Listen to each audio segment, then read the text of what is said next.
Le docteur Serge Tuech est le seul chirurgien au monde à avoir jamais publié une série de 167 transplantations hépatiques en auteur solitaire et unique.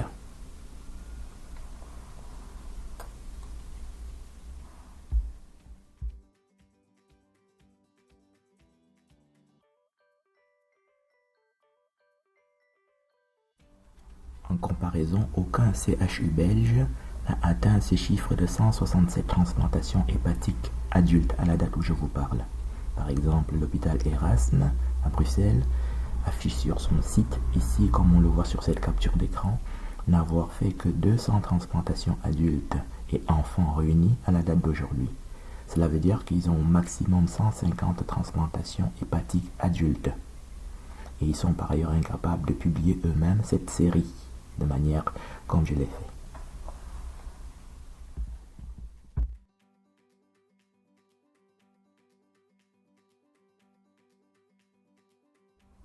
C'est à cause de ce génie très particulier du docteur Serge Tuech qu'il élève à la hauteur même de savant que le Ku Klux Klan, qui est une création d'Albert Pai Ashkenaz, qui est aussi le père de la franc-maçonnerie, représenté à l'Université libre de Bruxelles par les professeurs Jean Klasterski et Janos Fruling, qui dirigent donc cette université, ont fait dès le début de la formation des chirurgiens du docteur Serge Tuech des imprécations très particulières pour le tuer, pour l'assassiner, afin de priver l'humanité des apports très particuliers qu'un savant de ce niveau peut apporter à l'humanité sur tous les domaines.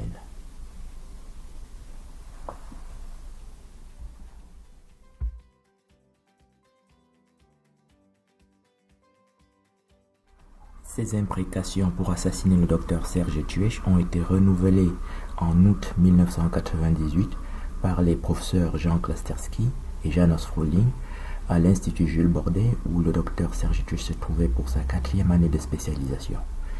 Et cet événement extrêmement grave a été fait publiquement et est connu de tout le monde à l'Institut Bordet, en particulier du professeur Jean-Claude Pector, qui est le chef de service de chirurgie et responsable de la formation du docteur Serge Tuech à cette époque-là.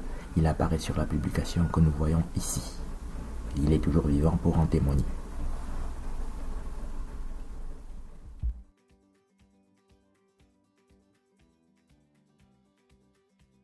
Pièce numéro 1.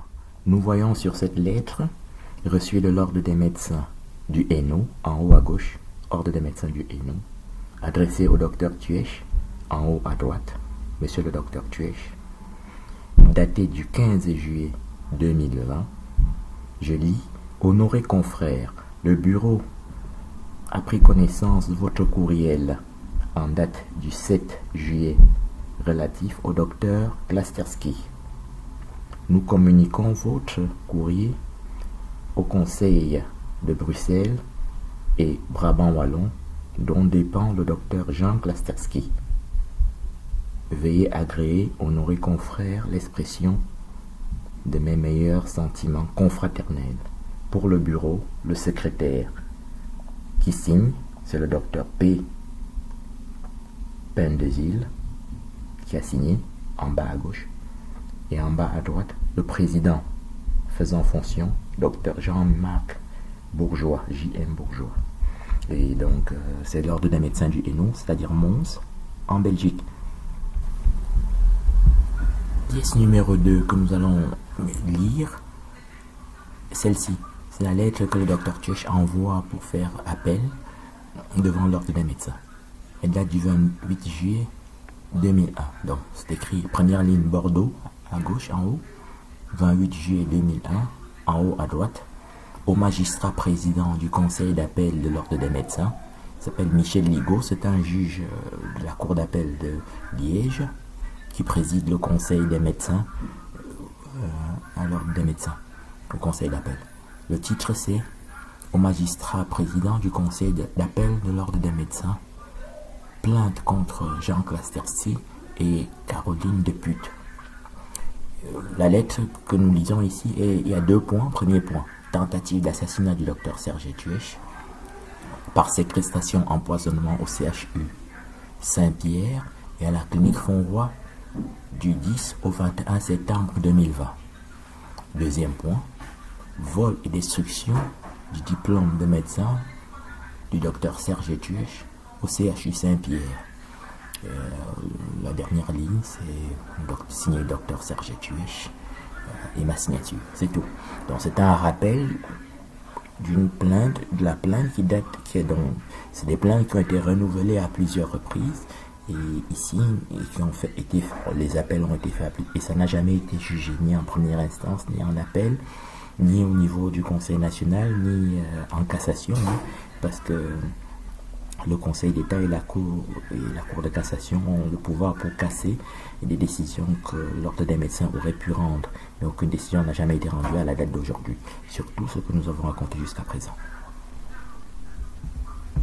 L'actuelle série de vidéos que nous allons faire très patiemment pendant plusieurs semaines et plusieurs mois vise à convaincre l'humanité que l'Université libre de Bruxelles n'est pas une université, que c'est une fausse université et qu'elle est donc dirigée par une unité de Ku Klux Klan et que pour cette seule raison elle cesse d'être une université, parce que l'université ne peut pas, la franc-maçonnerie même ignore que le Ku Klux Klan est une œuvre de la franc-maçonnerie, hein, et elle devient fausse et inutile pour cette seule raison, la franc-maçonnerie, et a fortiori l'université aussi.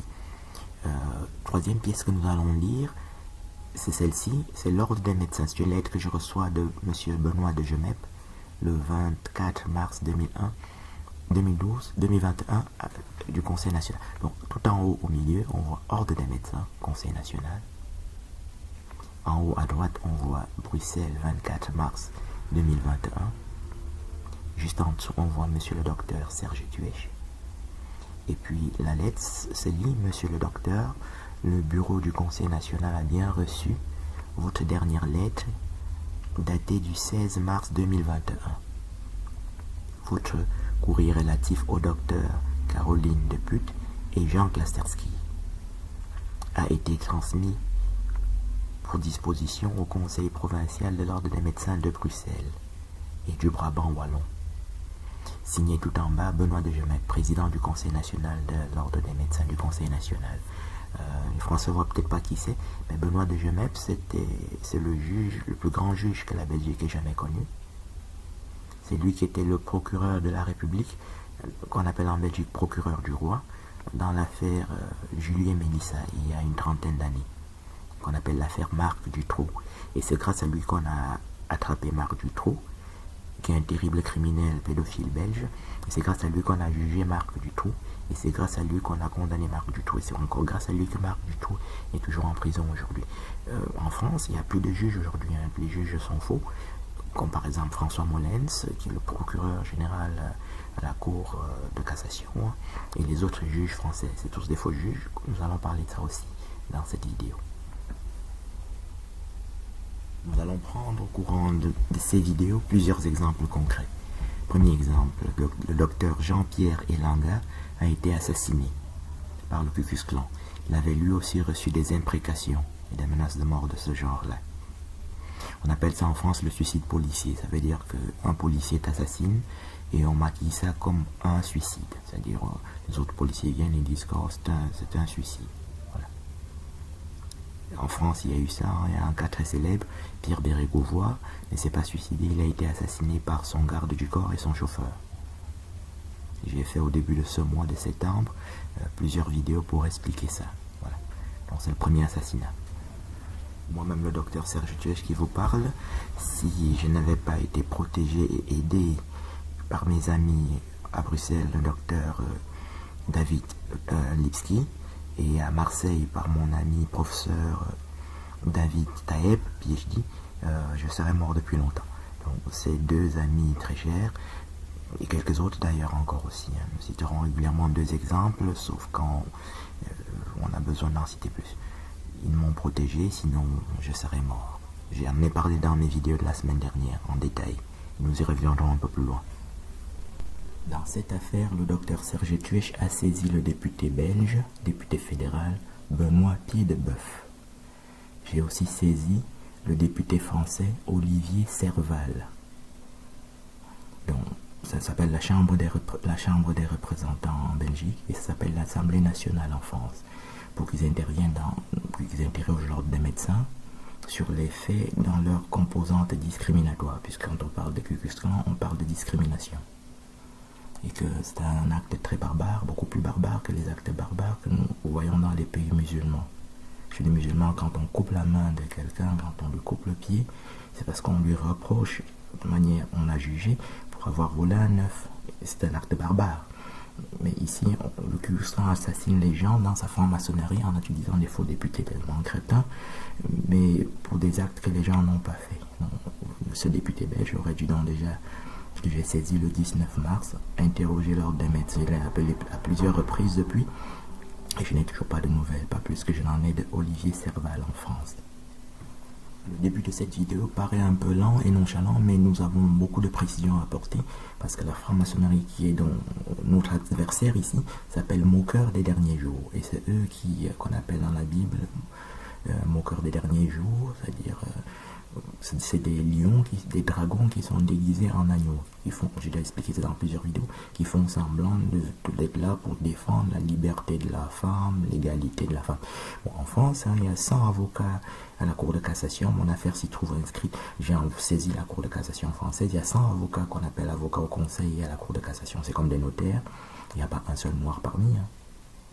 Bon. Il y a 100 chirurgiens en transplantation à l'époque où je faisais ma formation, voilà, parmi lesquels il y a le fils de Baladieu. C'est comme des notaires aussi, il n'y a pas un seul noir parmi. J'étais le seul noir et j'ai été expulsé par voie de fait.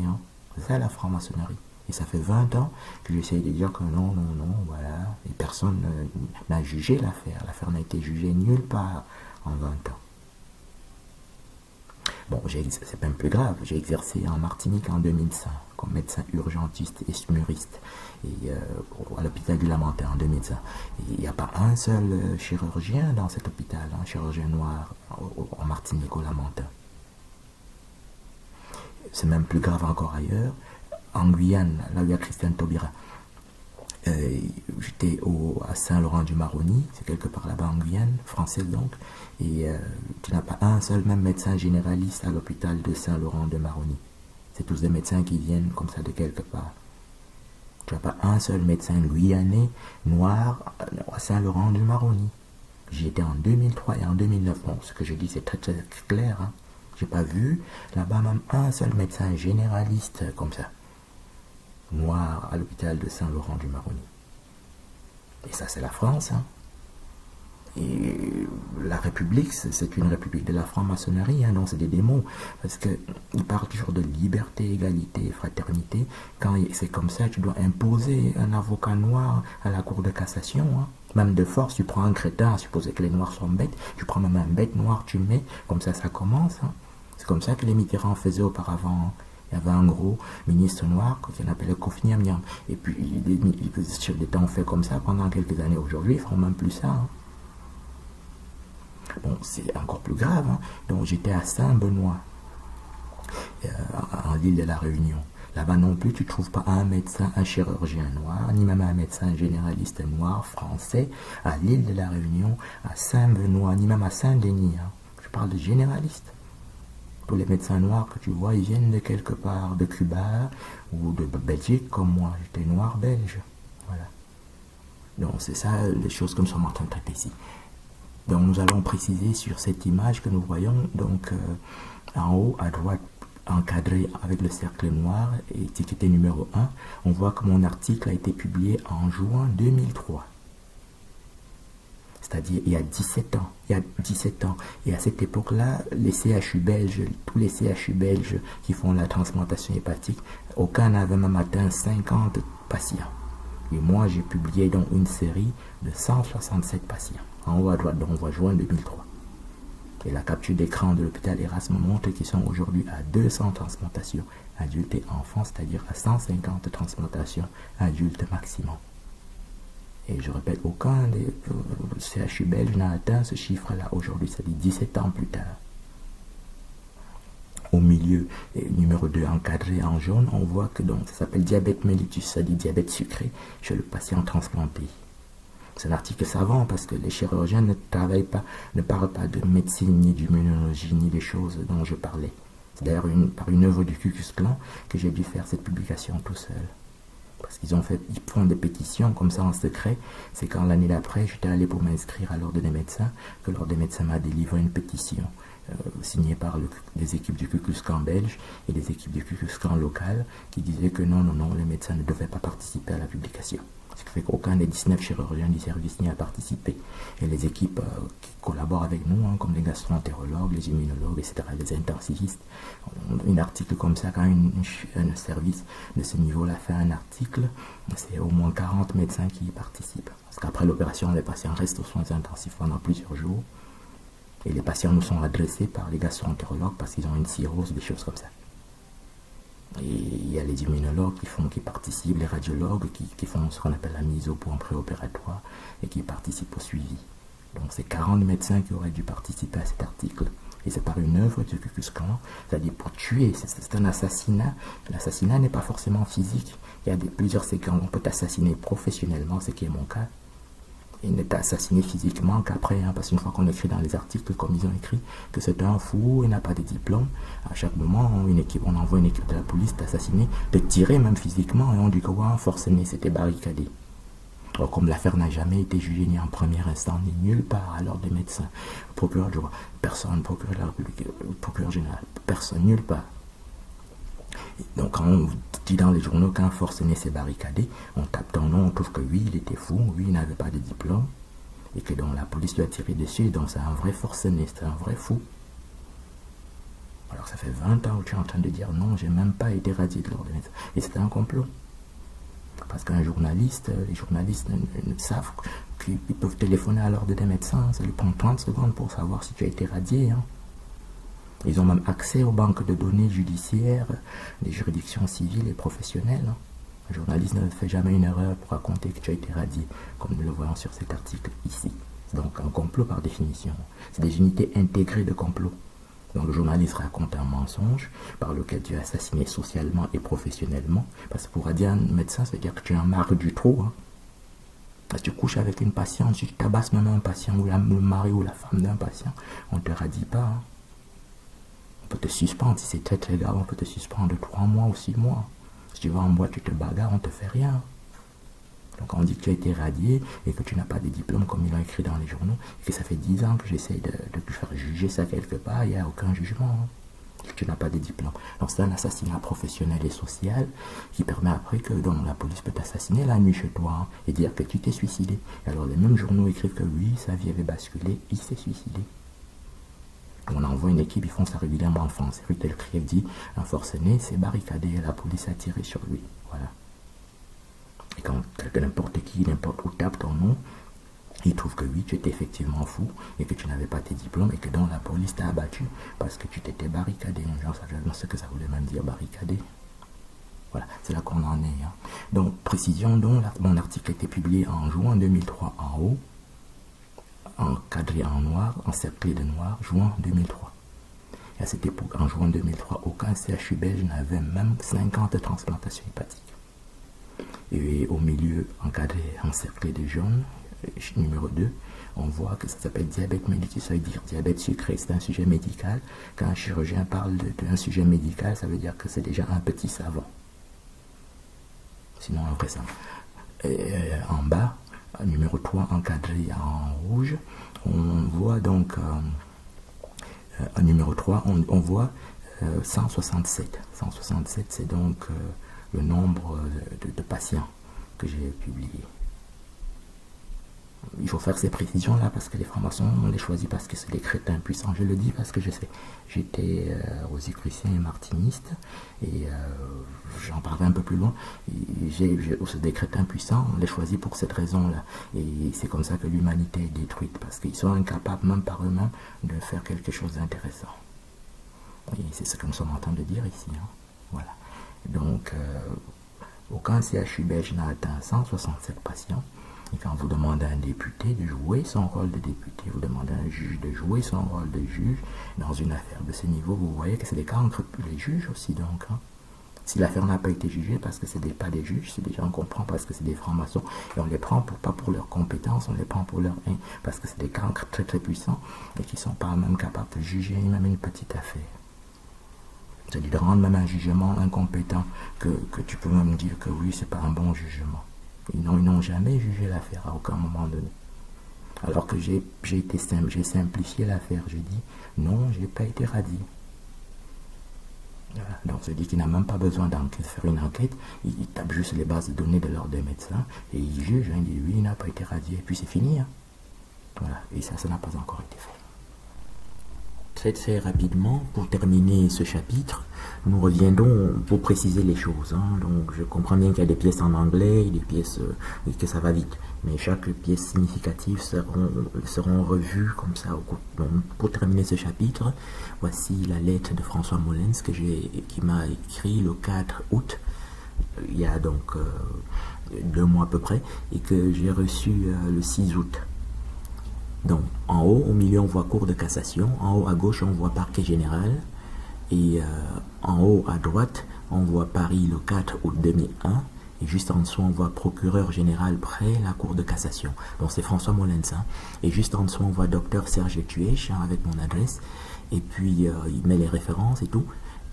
La référence, on dit objet, votre courrier du 28 juillet 2021. Voilà, ce sont les lettres qu'on a vues. Et puis la référence en dessous. Et la lettre elle-même, c'est Monsieur, j'accuse réception de votre courrier du 28 juillet 2021, adressé à Monsieur le procureur général, près la Cour de cassation.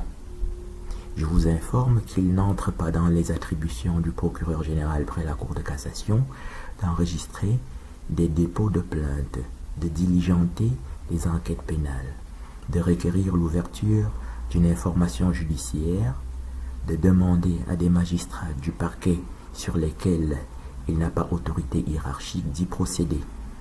Il va à la ligne, il dit « En conséquence, je vous précise que je transmets votre courrier au procureur de la République du tribunal judiciaire de Bordeaux, compétent en la matière. » Et puis des formules de salutation signées tout à fait en bas à droite pour le procureur général, la secrétaire générale, avec tout en bas l'adresse quai de l'horloge, c'est l'adresse à Paris de la Cour de cassation.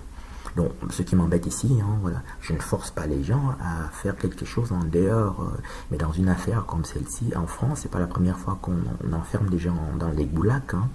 Il y a le professeur Giacomo qui a été enfermé en psychiatrie et qui estime que ce n'était pas justifié. Il y a le professeur Fourtenier plus récemment, et donc il y a moi. Donc c'est des gens qui ont tout à fait, qui pensent qu'ils ont tout à fait leur, qui sont pas fous. Ils pensent comme ça, ces gens-là. Moi, je pense que je ne suis pas fou. Et quand il y a des affaires spéciales comme ça, il importe aux juges, n'importe lequel des juges, de créer une intelligence pour juger ce genre d'affaires. Quand on vous enferme en psychiatrie, c'est un terrible complot dans lequel la police est impliquée, des journalistes, des médecins de l'ordre des médecins, etc. Ça devient une très très très grosse affaire. Et pendant votre hospitalisation, tu demandes des expertises pour dire que non, regarde, je me porte très bien. Et donc tu passes devant 30, 40 experts qui disent tous que non, tu es faux. Moi par exemple, ils ont dit il souffre d'une zoonosie ou quelque chose comme ça. C'est un trouble de la mémoire. Et puis j'ai demandé une contre-expertise, vous dites que non, c'est faux. Ils ont ajouté, en plus de la zoonosie, ils ont dit que tu souffres de délire paranoïaque. Puis j'ai dit non, c'est faux parce que j'ai motivé que tu aies demandé une contre-expertise. Ils ont ajouté un troisième. Il y a une aussi qui dit que tu souffres d'abolition des discernements. Donc, ça fait que tu as des trucs très fantaisistes, des juges fantaisistes. Tu passes devant 20 juges en première instance, qu'on appelle juge de liberté de la détention. Tu passes en appel devant une vingtaine de juges. Ce qui fait que, pour les raisons que tu comprends, l'affaire ne peut pas être jugée localement. Un procureur ne peut pas se prononcer sur une affaire où il y a 20 juges de son tribunal, du même tribunal comme ça, et même d'appel. En appel, un procureur général, il est en dessous du parquet des juges qui étaient en appel, qu'on appelle juges de référé de la liberté de la détention, qui sont en appel. Et tu es passé devant eux 10 fois ou 20 fois. Fourtenier, Giacomo, ils ont connu la même chose. Et un procureur local ne peut pas statuer en aucune façon sur une grosse affaire comme ça. Voilà, parce qu'un procureur, c'est souvent un jeune juge, qui est relativement jeune, et que les gens qui sont en appel sont plus âgés que lui. Il ne peut pas dire quelque chose sur un magistrat du parquet général, c'est de la cour d'appel. peut rien dire. Donc l'affaire n'est pas jugeable ici en bas. Et même si c'est des affaires pour lesquelles il n'y a pas déjà une séquence, une intelligence judiciaire, c'est à la Cour de cassation de la créer. Chirurgien, tu as les gens qui arrivent à reçu un coup de couteau, des choses inhabituelles, et c'est à toi de créer une technique opératoire. Il y a des maladies pour lesquelles tu dois créer quelque chose. Tu ne peux pas réfléchir comme ça bêtement. Tu renvoies le procureur de la République ne peut pas dire un seul mot sur une affaire comme ça. Tu as 20 médecins qui ont trempé dedans, qui ont dit que non, non, non, parce que c'est la franc-maçonnerie, donc chaque fois il agit pour défendre un frère. Il n'est pas en train de rendre quelque chose d'intelligent, il est en train de défendre un frère qui a déjà fait un premier mensonge. Il n'est pas en train de casser un mensonge qu'un frère aux chrétiens, aux francs-maçons a donné. Donc au total, tu te retrouves avec 20 experts, et un expert c'est un médecin qui est psychiatre, psychiatrie c'est bac plus 10, bac plus 12. Et donc un expert, c'est des gens qui font encore 1 an ou 2 ans pour devenir expert. Donc c'est de très très gros médecins, et quand tu as 3-4 experts, ça devient très très très lourd. Parce que c'est toute la haute franc-maçonnerie, tu ne peux pas bouger ça comme ça, c'est un énorme complot.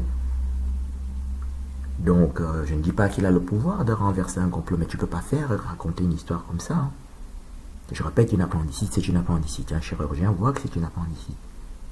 Mais quelqu'un qui a reçu un coup de couteau, plus une balle, ou des trucs compliqués, avec des fractures, c'est à toi de créer comment tu vas aborder ça.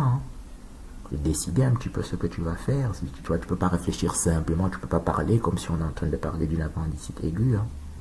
Tu dis que oui, on a fait une radio et un scanner et on a opéré.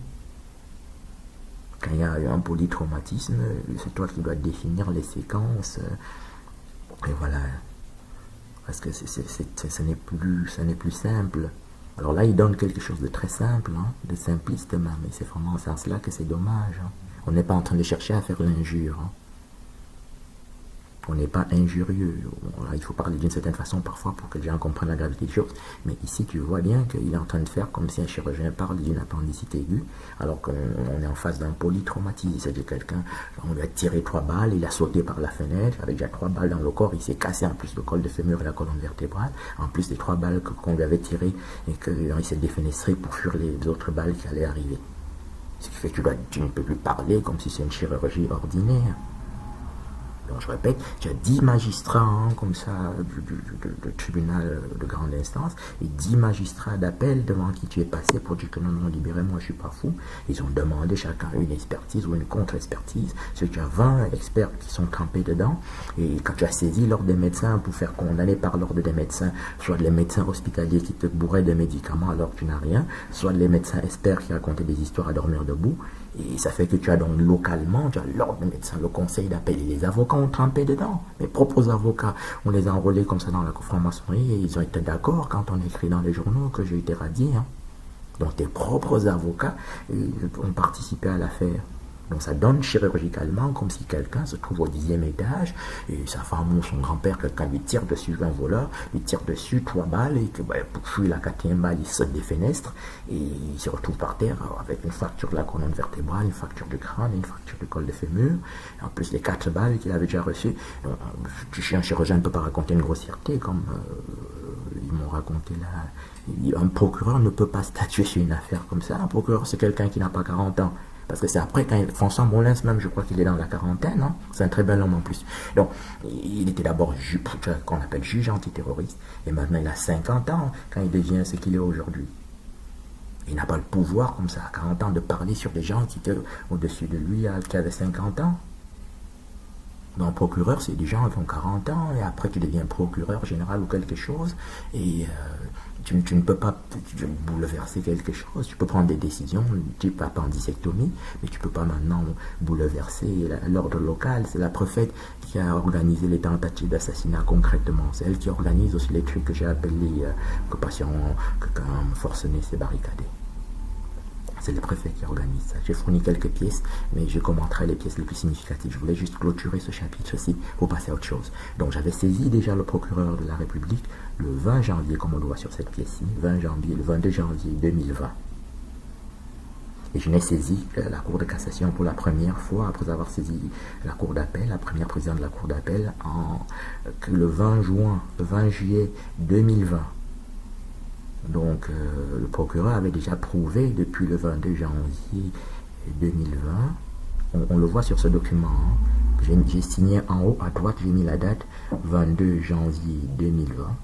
Et au milieu en haut, on voit le cachet du procureur.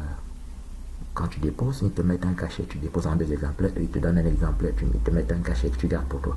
Donc, on voit que c'était le 22 janvier 2020. Ils n'ont jamais jugé. Alors, je comprends bien qu'ils ne peuvent pas juger, c'est ça que j'explique ici. Mais toi, tu dois faire la procédure de cette façon-là. Tu ne peux pas saisir per primum un juge au-dessus. Tu dois saisir toute la hiérarchie de cette façon-là. Et une fois que ça arrive en haut, c'est eux qui doivent comprendre, c'est un peu ce que j'essaye de dire là. N'importe quel chirurgien d'un village, hein, à Libourne, il n'y a pas beaucoup de gens. Quand tu fais ton footing, comme ça, tu es déjà en dehors du vignoble, alors que tu n'as même pas fini tes étirements. Hein. Il y a 15 000 habitants à Libourne. Hein. Mais un chirurgien là-bas, je faisais du SMUR là-bas, je travaillais à Libourne.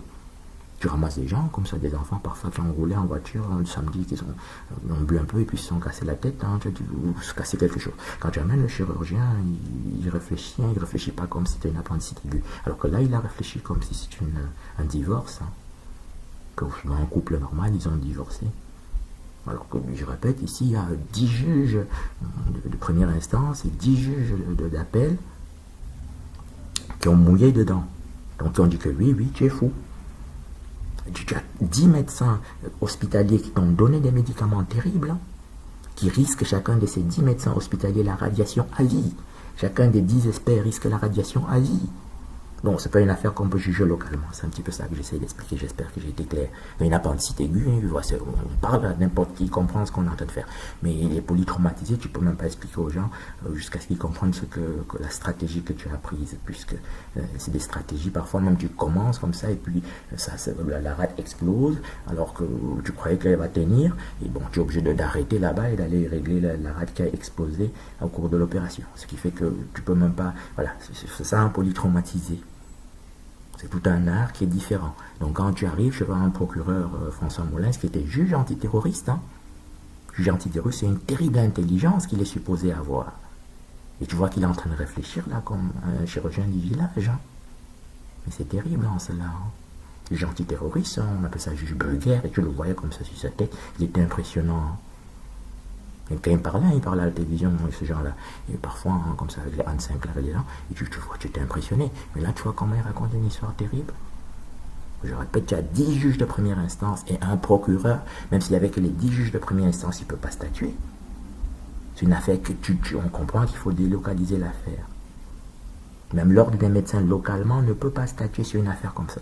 Et comme c'est des affaires nouvelles, les gens qu'on enferme en psychiatrie, on appelle ça l'ère de l'antéchrist, qu'on appelle la grande tribulation, abomination de la désolation. C'est nouveau.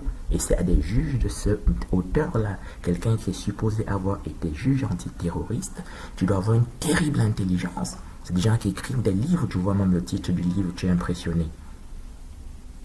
Voilà. Un juge antiterroriste, il devient procureur, il raconte une connerie comme ça. Mais le procureur ne peut pas juger le préfet. Donc même une affaire seule avec le préfet, le procureur ne peut pas juger. Je parle d'une affaire grave, je ne parle pas d'une affaire administrative. Si le procureur t'écrit 44 menaces de mort, comme j'ai dit, le procureur ne peut pas juger ça. Voilà. Le préfet seul. Le procureur ne peut pas juger. Alors moi j'ai fait des requêtes sur une page, si je reviens en technique pour écrire ça comme ça, pour qu'ils comprennent que voilà, j'ai reçu 44 menaces de mort du préfet. De séquestration, empoisonnement, hein, pendant 2 ans. Donc ça veut dire que tu as 20 médecins hospitaliers, 20 médecins experts. Un procureur ne peut pas juger ça. Une affaire comme ça ne se juge jamais localement. Et un juge antiterroriste comprend ça d'office.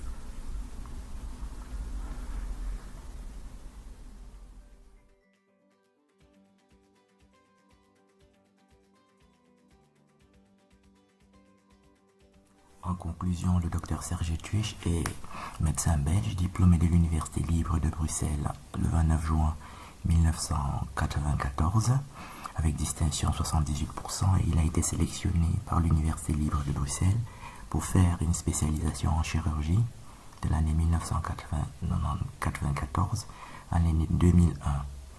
Cette année pendant laquelle j'ai payé un minerval de 270 000 francs belges. C'est la monnaie belge qui avait à l'époque, l'euro n'étant arrivé qu'en 2002. Alors, à l'issue de mes 7 années de formation, je n'ai pas pu recevoir mon diplôme de chirurgien comme tous les autres candidats spécialistes. Donc, tout le monde a reçu d'office son diplôme et moi je n'ai pas reçu. Et j'ai saisi le recteur de la faculté, le doyen de la faculté et les autres autorités de l'université par lettre recommandée, accusée de réception à plusieurs reprises. Et ils n'ont jamais répondu. Et ils ont paralysé toutes les procédures en justice qui auraient pu permettre que je rentre dans mes droits pour les raisons que nous avons dites jusqu'à présent, en rapport avec le professeur Jean Krasinski, Jonas Frolin, qui dirige donc une grosse unité de Ku Klux Klan extrêmement puissante qui a créé toute l'affaire que nous avons décrite jusqu'à présent. Le Conseil supérieur de la magistrature est saisi. Sur cette pièce, on le voit très bien. En haut, au milieu, Conseil supérieur de la magistrature. En haut à gauche, référence 20-20-170-S. En haut à droite, Paris, le 3 août 2020. La lettre que je reçois donc du Conseil supérieur de la magistrature, écrite dans cette date. La lettre que je lis, monsieur, par lettre du 22 juillet 2020, vous avez saisi le Conseil supérieur de la magistrature d'une plainte sur le fondement de l'article 50-3 de l'ordonnance numéro 58-1270 du 22 décembre 1958 portant la loi organique relative au statut de la magistrature. Elle a été enregistrée sous le numéro, donc on va à la ligne et puis elle a été enregistrée sous le numéro 2020-170-S. On va à la ligne à nouveau, conformément aux dispositions de l'ordonnance numéro 58-1270 du 22 décembre 1958 portant loi organique relative au statut de la magistrature. Votre réclamation va faire l'objet d'un examen par la commission d'admission des requêtes de la formation compétente. Voilà les lignes, vous serez informé des suites données à votre requête. Voilà la ligne, je vous prie, monsieur, à l'assurance de ma considération distinguée. Signé Pauline Jolivet, secrétaire générale adjointe. Et tout en bas à gauche, monsieur Serge Twich, et avec mon adresse. Donc, nous sommes dans une démarche républicaine. Je reproche donc au fait que en réalité, j'ai saisi le tribunal de Bordeaux et la cour d'appel de Bordeaux et la première présidente de Bordeaux, mais chacune des 20 décisions rendues par le juge des libertés de la détention rendues en première instance, il y a chaque fois un magistrat du parquet qui représente le procureur, qui représente donc l'État. Donc il y a un juge assis et le juge qui est debout vient du parquet. Et en appel, c'est la même chose. Il y a un magistrat du parquet général. Il y a un juge assis et un juge qui représente le ministère public, qu'on appelle avocat général. C'est pas un avocat, mais il vient pour représenter le procureur général. Donc il y a 20 juges et 20 juges qui viennent du parquet du procureur de la République, qui ont donc approuvé, qui ont dit d'une personne saine d'esprit et visiblement même parfaitement plus intelligente que cette personne est folle. C'est pour cette raison-là qu'ils ne pouvaient même pas juger l'affaire et qu'ils ne peuvent toujours pas la juger aujourd'hui. Parce qu'en fait, dans les services, il y a des staffs tous les matins et le procureur de la République est responsable de toutes les décisions que les gens, ils sont ils sont substituables et indivisibles. Donc, les décisions rendues par chaque chose que une personne du ministère public dit, ils sont tous solidaires de ce qui a été dit. Et le procureur de la République est responsable de ça. C'est pour aussi cette raison, techniquement juridique, que François Molins a fait une erreur même plus grave que ce que j'ai pu décrire. Parce que donc il y a 20 magistrats venant du parquet de procureur de la République qui ont participé aux 20 décisions rendues en première instance dans cette affaire-ci. Et donc c'est même plus grave ce que j'ai dit sur François Molins, c'est plus grave. Ça veut dire que plus de la moitié, c'est-à-dire du tiers ou de la moitié des juges du parquet, du procureur, ont participé aux 20 décisions rendues en première instance, sous la responsabilité du procureur, qui ne peut pas se dédire, qui ne peut pas juger ces personnes-là. On ne se juge pas soi-même. Sur cette pièce, nous voyons que le journal de Morgan, qui est l'un des 3 plus gros quotidiens journaux belges, a parlé de l'affaire le 17 avril 2000. En haut, il y a 4 lignes. En haut, on voit dans le site de De Morgan, c'est-à-dire www.demorgan.be. C'est le site de ce journal. Et le titre de l'article, c'est Un zwarte zwart veut dire noir, chirurgien noir. Et puis la troisième ligne, c'est 17 avril 2000. Serge Tuèche, je lis la ligne Serge Tuèche, brillant chirurgien, 1994. Et puis la quatrième ligne, diplôme.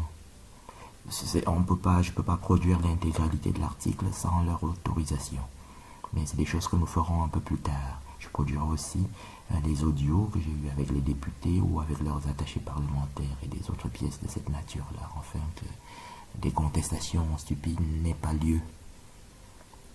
Donc, et les pièces de procédure se trouvent au Conseil d'État, à la Cour de cassation en Belgique et en France, à l'Ordre des médecins en Belgique et en France, soit au Conseil départemental, soit au Conseil régional, soit au Conseil national, et dans les autres endroits que vous pouvez imaginer, c'est chez le procureur et partout. C'est-à-dire des pièces, est-ce qu'il est inscrit à la faculté, est-ce qu'il a eu un diplôme, des choses comme ça. Tout ça se trouve au Conseil d'État et partout en France. Le Ku Klux Klan, qui est donc la franc-maçonnerie, est une religion, et c'est une religion de la haine. Et c'est l'ennemi de la République. Et c'est une haine éternelle, et c'est une haine gratuite, exactement comme me l'expliquait mon ami David Taeb. À l'époque, il faisait son DEA pour son PhD à Marseille. Donc, il m'expliquait que c'est une haine éternelle. Il essayait de ne pas me faire peur, mais il voulait que je comprenne ça parfaitement. Et c'est une haine gratuite parce que sinon, lui qui est Ashkenaz ne serait jamais venu vers moi. Donc, si les imprécations de mort qu'on a faites contre moi et le complot, c'était parce que j'étais antisémite par exemple, il ne serait pas venu vers moi, puisqu'il est Ashkenaz. Et il est venu et il m'a défendu au péril de sa vie. David Taeb, PhD, voilà, qui est un brillant médecin, un savant. Il était déjà un savant à l'époque, il est encore aujourd'hui. Il m'a défendu au péril de sa vie. Et David Lipski, qui est aussi un savant belge, depuis 94, m'a défendu aussi, parce que je suis innocent. Sinon, il ne se serait pas opposé à sa communauté, à sa famille, à sa synagogue pour me défendre, si j'avais été, par exemple, on raconte des choses comme ça, antisémite. Ou si j'avais été coupable d'autre chose, il ne serait pas venu me défendre. Il m'a soutenu tout le temps. David Lipski n'a pas besoin de moi. Je suis quelqu'un de très réservé, de très timide, et j'étais quelqu'un de très insignifiant à l'époque, et je le suis toujours aujourd'hui. Donc, il n'a pas besoin de moi, il est de la plus grande famille. Le mois dernier, j'ai dit la plus grande famille ashkénaze de Bruxelles, mais je voulais dire la plus grande famille ashkénaze de Belgique. Et David Lipski lui-même, c'est un très bel homme, très très vaillant, et il n'a pas besoin de moi. Je suis quelqu'un de très discret, même de très timide. Voilà, donc... Alors, il est venu vers moi, il a toujours été à mes côtés, c'est même lui qui a payé mon procès au Conseil d'État en 2004. L'Université libre de Bruxelles est donc coupable de tromperie aggravée, d'escroquerie aggravée, de racisme aggravé, de discrimination aggravée, de fraude aggravée. Quand tu payes un Minerval comme j'ai payé pendant 7 ans, tu dois t'attendre au moins qu'on te rende une décision. C'est-à-dire qu'on te dise que non, monsieur, tu es trop crétin, tu ne mérites pas d'être chirurgien, qu'on te donne une décision, qu'on te dise ce que tu dois faire. On peut te dire que tu as échoué, tu dois passer une deuxième session. Mais il n'y a aucun de ces cas-là. Michel Gelin, crétin, qui est le président actuel de la licence de chirurgie, de la chaire de chirurgie à l'ULB, c'est aussi un cancre. Donc la franc-maçonnerie est mauvaise pour ça, parce que donc elle c'est l'ennemi de la République, parce qu'elle crée des injustices de manière très scientifique et institutionnelle, comme j'ai tenté de le décrire. Et elle installe partout, ça s'appelle l'abomination de la désolation. Donc quand tu vois un policier, c'est un faux policier à 100%, parce que grâce au suicide policier, ils ont tué tous les bons policiers qui existaient. Donc chaque policier que tu vois, c'est un crétin surpuissant.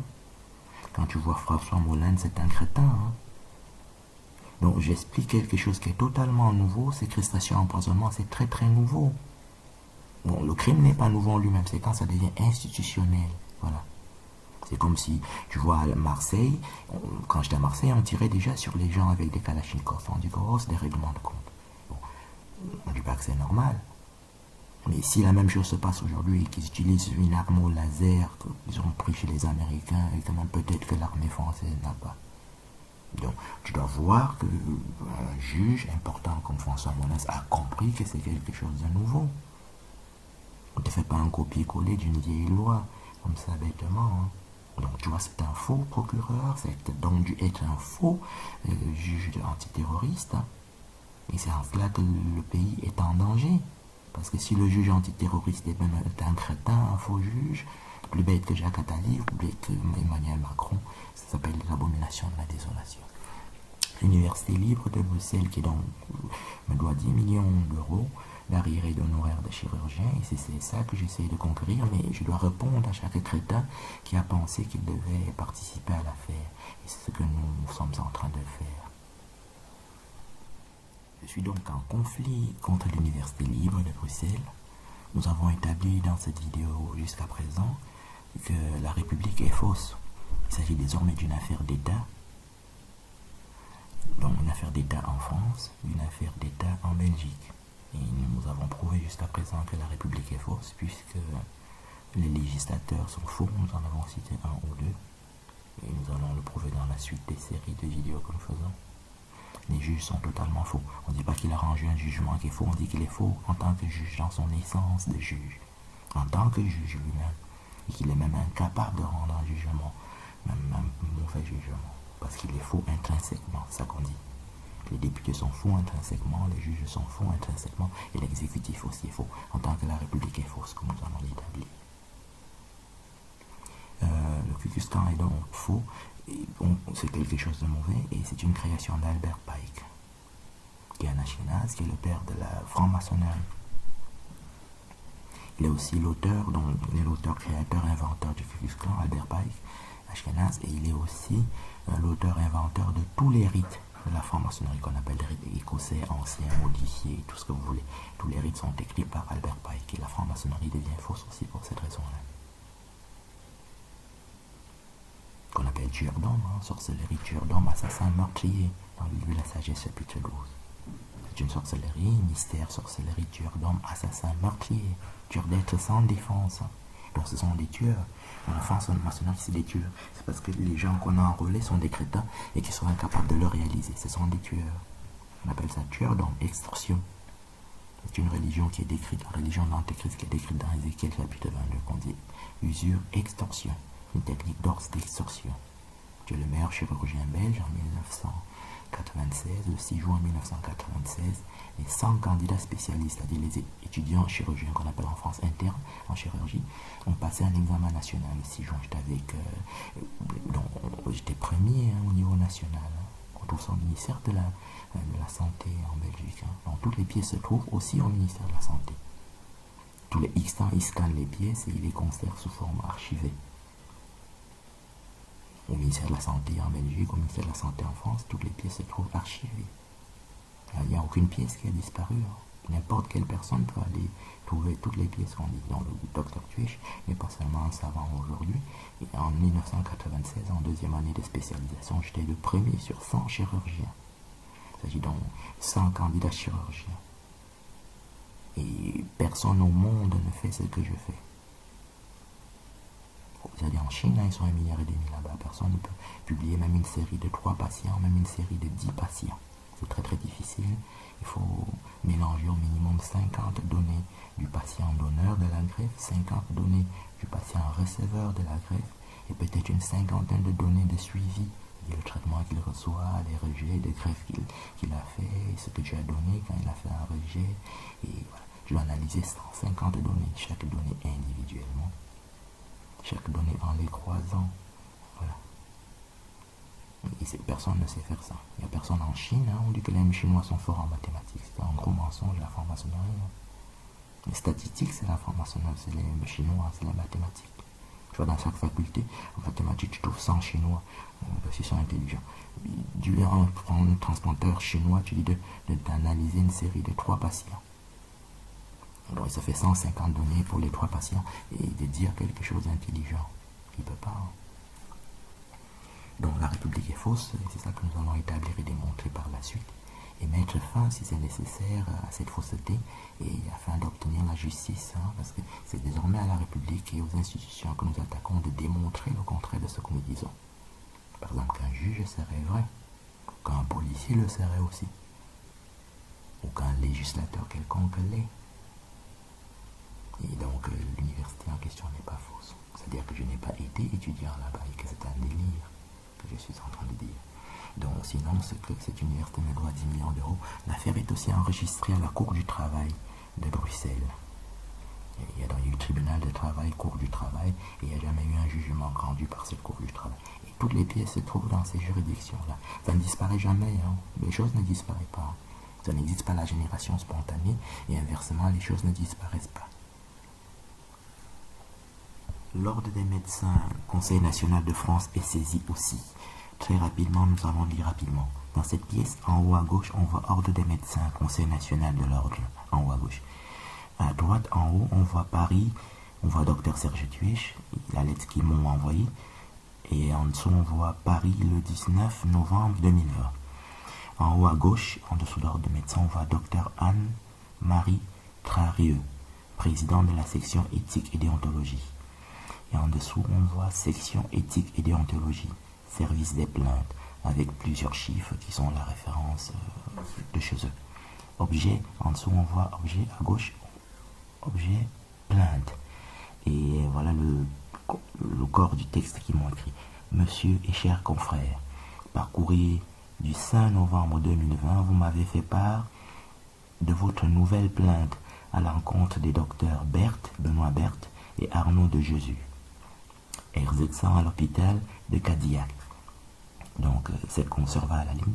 Je transmets votre correspondance à toute fin utile aux conseils départementaux de Gironde et de Corrèze, de l'Ordre des médecins, au tableau desquels ces médecins respectifs sont inscrits, afin qu'ils prennent attache avec vous et donnent les suites appropriées. Bon, formule de salutation. On va à la ligne. Je vous prie d'agréer, monsieur et chers confrères, l'expression de mes sentiments les meilleurs. Signé Dr Anne-Marie Trarieux, présidente de la section éthique et déontologie.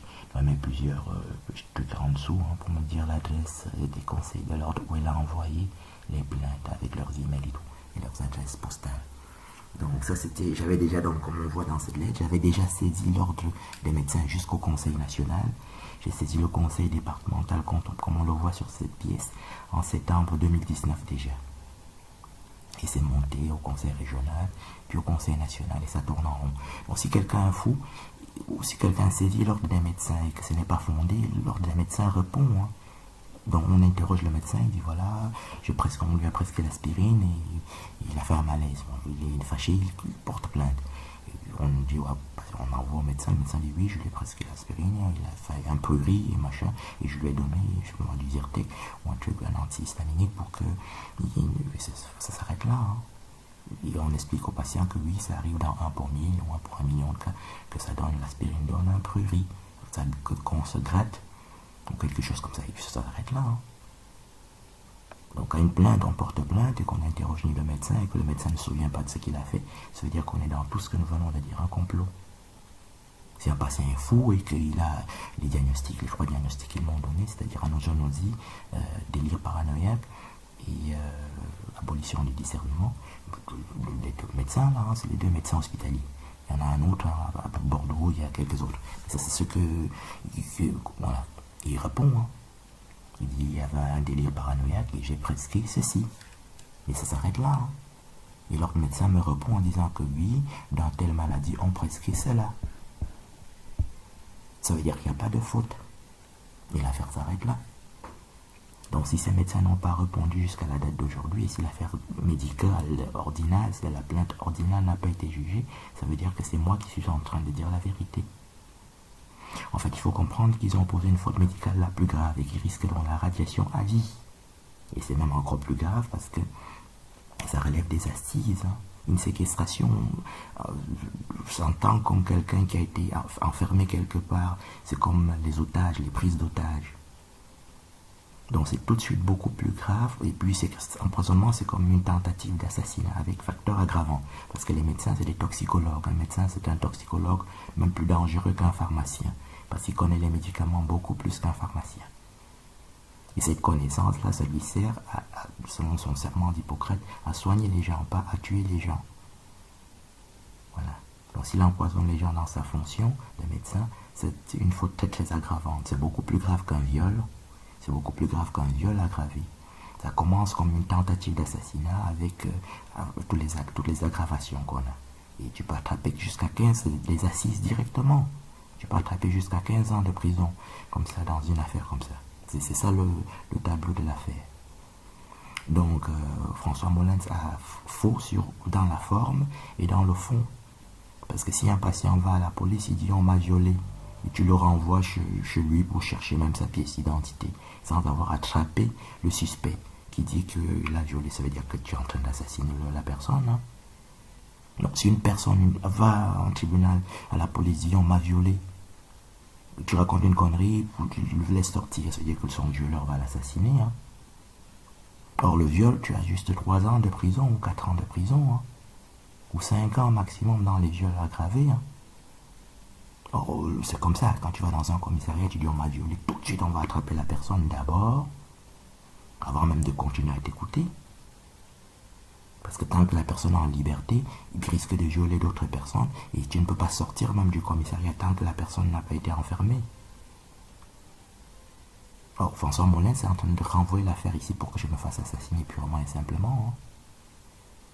Parce que rien que les médecins risquent jusqu'à 15 ans de prison, une radiation, c'est-à-dire à vie, veut dire que si tu sors même dans 30 ans, tu as 60 ans, tu ne peux pas exercer non plus.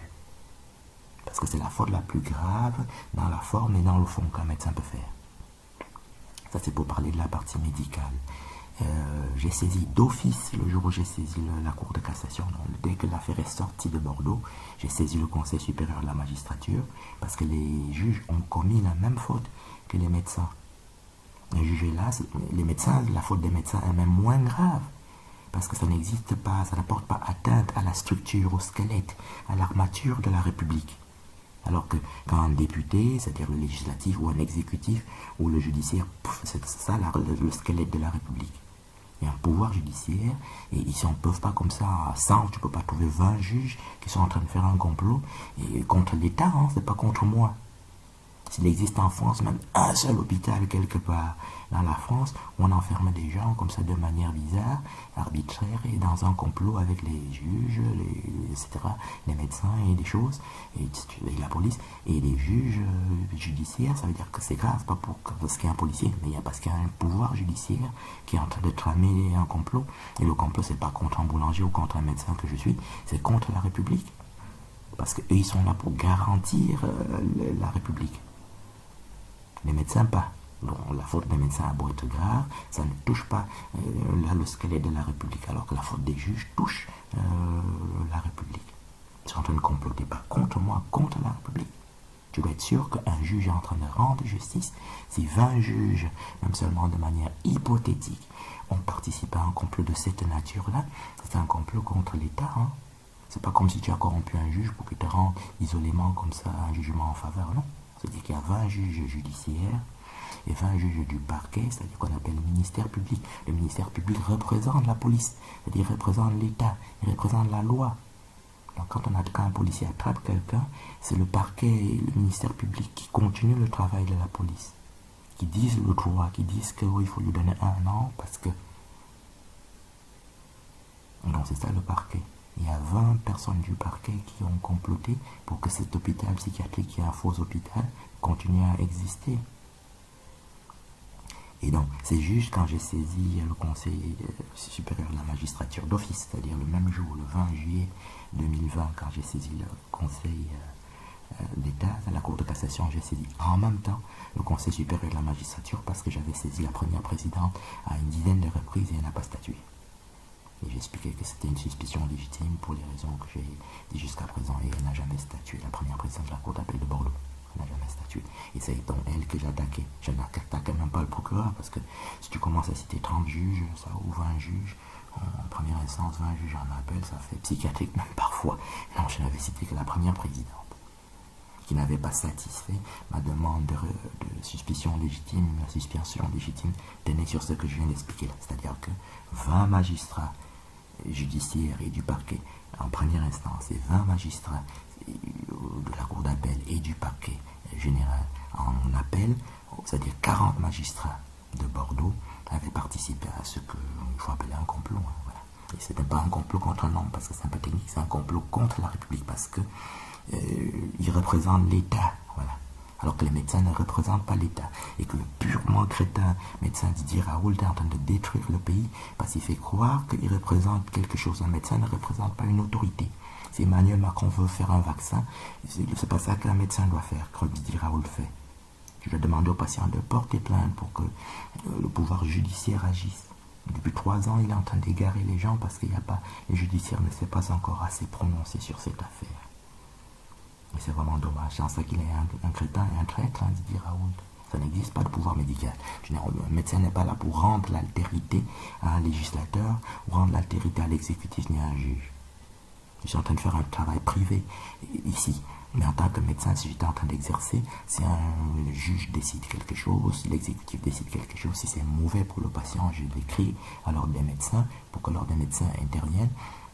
Je demande à un patient qui a subi le préjudice, qui est mort du traitement ou qui est mort du vaccin, de porter plainte. Et le pouvoir judiciaire fait son travail. Je prends ce que j'essaie, je donne au législatif. On ne garde pas la parole et on égare le peuple comme ça. Il donne des cours de microbiologie, des choses très compliquées sur Internet et ça, il ne faut pas le faire. Pour parler un petit peu, mais nous reviendrons là-dessus, de la psychiatrie, il y a 2 formes de psychiatrie, hein. Il y a 2 maladies psychiatriques, 2 formes de maladies psychiatriques. Il y a les psychoses. Chaque fois que j'ai dit fou, ça voulait dire psychose. Je ne voulais pas embrouiller les gens avec des termes trop techniques. Fou veut dire psychose, c'est des maladies qui touchent l'esprit, la pensée, le cerveau. Alors que les névroses, comme la dépression nerveuse, c'est des maladies beaucoup plus connues, ça touche l'âme, l'affect, le cœur. L'affect, voilà. C'est-à-dire l'amour qu'on a de soi ou qu'on a d'autrui. Ça donne la dépression nerveuse, ces maladies-là. Les psychoses qu'on appelle fou, c'est les psychoses. Aujourd'hui, on a des antipsychotiques extrêmement puissants qui permettent de faire disparaître les symptômes à plus de 90% et que les gens peuvent retourner, même travailler. Hein. Donc, en tant que médecin, si tu es fou, tu ne nies pas que tu es fou. Hein. Tu prends un médicament et tu retournes travailler. C'est tout. Donc, un patient qui nie sa folie avant, qui nie sa folie pendant et qui nie sa psychose après, c'est-à-dire avant, pendant et après, ça veut dire que pendant le traitement et après le traitement, ça veut dire qu'il n'est pas fou. Hein. Bien. C'est pour cette raison-là, je répète, qu'ils n'ont pas jugé l'affaire nulle part. Parce que voilà. Le médecin, c'est un art très très précis. Toutes les médecines, hein, en cardiologie, c'est très précis. Quand tu donnes un traitement, le patient peut ne pas comprendre le traitement peut avoir un effet secondaire grave, peut même tuer un patient. Alors, on porte plainte et tu réponds. Tu dis j'avais prescrit ceci, et le patient est mort. Et tu expliques que oui, même tu prends la notice, tu envoies, tu dis que là, 1 pour 1000 ou 1 pour 1 milliard de cas, ce traitement tue les gens. Mais tu es obligé de prescrire ça parce que c'est un anti-arythmique et que tu avais déjà donné ces 2 anti-arythmiques avant et que ça n'a pas marché et que tu es obligé de donner celui-là. Ou de rajouter celui-là à celui-là. Et que voilà, il en est mort. Hein. Et ça s'arrête là. On téléphone, on écrit au patient, on le convoque et on lui explique ça. Dans la médecine, tu n'as pas une obligation de résultat, tu as une obligation de moyens. Voilà. Donc, ça n'existe pas. Hein. Il y a 2 possibilités. Qu'un patient peut nier sa maladie avant le traitement. Un jour, pour toutes sortes de raisons, on n'a pas traîné, il prend un traitement parce que, par exemple, il est passé à l'acte et que la police l'a attrapé, le préfet, le maire, pour qu'on l'a obligé, on l'a interné, hein, qu'on appelle l'hospitalisation d'autisme, et donc il a reçu le traitement. Et tout de suite, il se sent mieux, il dort mieux, et toutes sortes de symptômes, tous les symptômes disparaissent, et pendant son hospitalisation, il ne nie plus sa maladie. Parce qu'il voit très bien qu'en prenant le traitement, il dort, il mange, il ne parle plus, il est calme, il est même prêt à retourner travailler. Alors qu'il y a toutes sortes de symptômes comme ça, il était hyperkinétique, il ne pouvait pas aller travailler, il ne pouvait plus travailler. Il délirait par exemple, il ne pouvait pas travailler parce qu'il délire. Ça, c'est la première possibilité. La deuxième possibilité, c'est que il existe des maladies psychiatriques dans lesquelles tu es même savant. Donc tu peux garder une intelligence normale. Dans toutes les autres maladies psychiatriques, l'intelligence est abolie. Et donc c'est ce qu'ils m'ont donné comme diagnostic d'ailleurs. Dans ce cas, tu ne peux pas écrire des livres et faire des vidéos comme je fais. Hein. les 4 livres qui sont sur Amazon. Et donc, ça, si tu écris des livres, ça veut dire que tu es dans une forme de maladie psychiatrique dans laquelle l'intelligence est conservée. Et ça ne correspond à aucun des 3 diagnostics qu'ils m'ont donné. Moi, donc, dans le premier cas que j'ai pris, j'ai nié ma maladie avant et pendant que j'étais hospitalisé. Et après, c'est-à-dire maintenant, je suis toujours en train de la nier. Et ça, ce cas-là n'existe pas parce que quand on te donne le traitement forcé, quand tu es hospitalisé, eh bien, tu te sens mieux et tu ne nies plus ta maladie. Parce que tous les symptômes de la maladie disparaissent. Et tu te sens parfaitement mieux, tu es guéri, tu deviens normal. Donc pendant l'hospitalisation, tu ne nies pas ta maladie, ce qui fait d'ailleurs que tu sors 3-4 jours après. Hein. Parce que tu vas bien et tu dis oui, je vais prendre le traitement et tu prends ton traitement. Hein. Et la deuxième possibilité, c'est dans des maladies psychiatriques très rares dans lesquelles l'intelligence est conservée, voire même augmentée. Et ça correspond à aucun des diagnostics qu'ils m'ont donné. Donc nous sommes dans une procédure qui est très fausse et qui est très très grave. Parce que dans ce que j'ai dit, je suis parfaitement en droit de dire ce que j'ai dit de François Molins, ce n'est pas du tout une injure, parce qu'il est solidaire du préfet et de la procureure pour m'assassiner. Parce que ces gens, tout le monde, c'est-à-dire les 40 juges que j'ai cités, risque la radiation aussi de la magistrature. Même plus que les médecins, hein, c'est parce que ça devient technique, je ne suis pas juge, donc je ne peux pas dire des choses sans que je puisse... je ne veux pas non plus embrouiller les gens avec des trucs juridiques que je ne maîtrise pas. Les médecins risquent la radiation parce qu'ils ont posé une faute professionnelle, mais les magistrats, c'est la même faute professionnelle qu'ils ont posée, aggravée du fait qu'ils représentent dans la République un vrai pouvoir. C'est-à-dire que tout le monde, 70 millions de Français, comptent sur eux pour être un contre-pouvoir de ce que Macron dit, c'est-à-dire l'exécutif, ou un contre-pouvoir de ce que le législateur dit. Si on découvre que c'est la moitié des juges d'un parquet, c'est-à-dire de tout Bordeaux, ont comploté contre la République, c'est pas un complot contre un homme. Ils sont d'accord avec une intelligence diabolique pour que des personnes d'un genre, hein, pour une raison quelconque, qu'on les attrape, comme j'ai cité, un Fourtenier, Jacomo. Hein. Je sais pas ce que c'est des personnes célèbres qu'on les cite, mais il y a des gens, hein, il y a des boulangers c'est une technique d'expropriation, c'est d'extorsion. Tu es boulanger, tu as 3 boulangeries. Moi, j'avais 3 immeubles à Bruxelles. Hein. Voilà. À Charleroi, hein. J'avais une voiture V6, 6 cylindres. Hein. Donc, si on te fait des trucs comme ça, paf, et ta voiture est liquidée aux enchères, et les frères francs-maçons les achètent. Hein. Des trucs d'extorsion. Bon, quand quelqu'un est célèbre, on en parle, mais tu as les boulangers, ça leur arrive aussi. Hein. Tu es un peu un taximan, tu as 3 taxis, 3 sociétés de taxis, on te fait un truc comme ça, paf, paf, on te met en psychiatrie, on vend tes taxis aux enchères. Hein. Voilà, c'est des trucs, on appelle ça extorsion.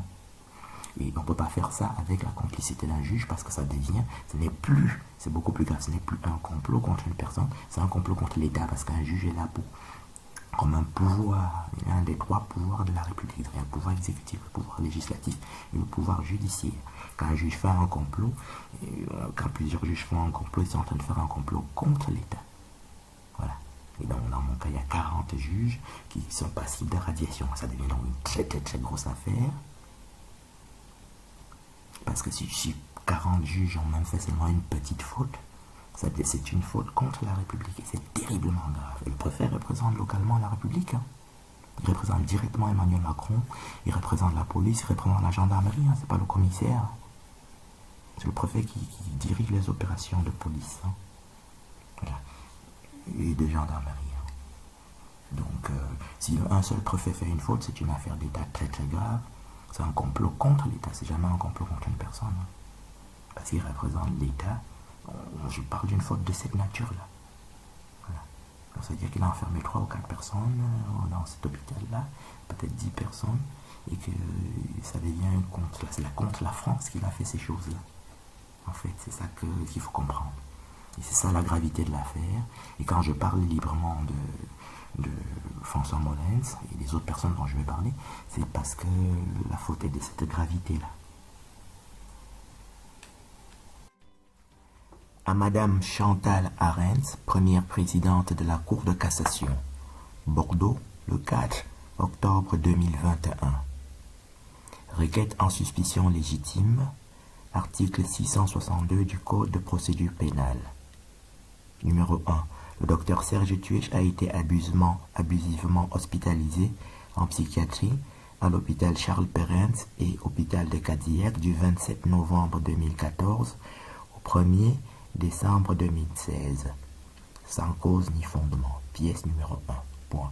À la ligne.